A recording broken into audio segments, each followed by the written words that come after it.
Nakikipag-ugnayan ng NBI sa International Criminal Police Organization o Interpol para matunto ng kinaroroonan ni dismissed Mayor Alice Go. Sabi naman ng Solicitor General, pwede lang mapabalik sa bansa si Go kung may kakaharapin itong kasong kriminal na sa ngayon ay hindi pa naisasampa sa Justice Department. Nakatutok si Sandra Aguinaldo.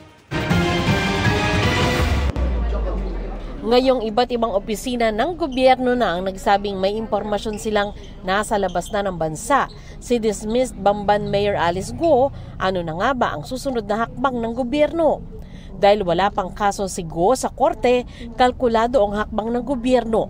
Sabi ng DFA, matagal na nilang tinututukan ang kwento ni Go.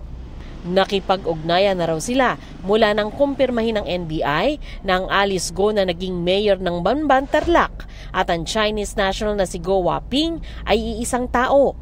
We cannot do this alone. This is a whole of government. Approach. Ang importante po dito ay on the part of the DFA, we assure the public that ever since nung una, masigasig na po ang aming koordinasyon.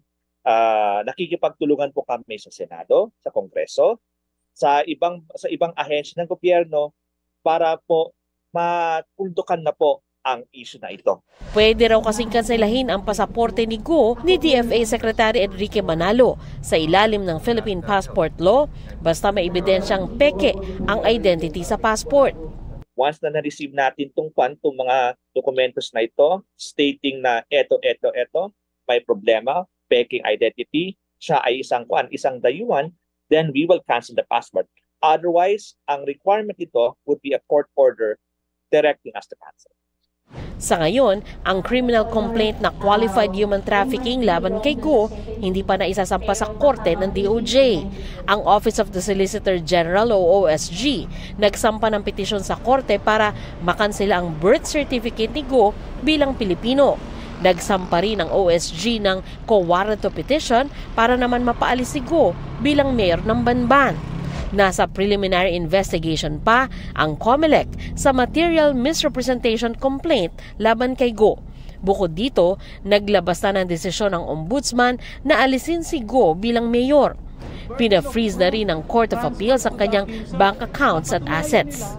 Wala pa kasing warrant or arrest order, anything from the court pwedeng gamitin para sa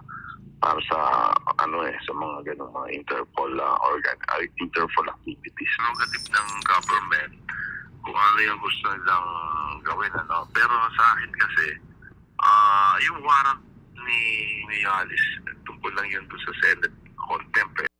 Sabi ni Solicitor General Menardo Guevara, ang extradition o pagpapabalik sa bansa ng isang tao ay pwede lang gawin para parapin ito sa kasong kriminal. Sa ngayon, ang nakaambang kasong kriminal laban kay Go ay human trafficking na iniimbestigahan ng DOJ at material misrepresentation na iniimbestigahan ng COMELEC. Kung totoong nasa Indonesia pa ito, merong extradition treaty ang Pilipinas sa Indonesia, sabi ng DFA. Ang NBI nakipag-ugnayan na raw sa Interpol para ilagay sa Blue Notice list si Go na makakatulong sa pagkalap na impormasyon sa pagkakakilanlan, lokasyon o aktibidad kaugnay sa criminal investigation.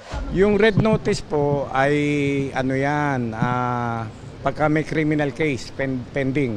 Yung Blue Notice, watch out lang yan. Ganun lang po yun.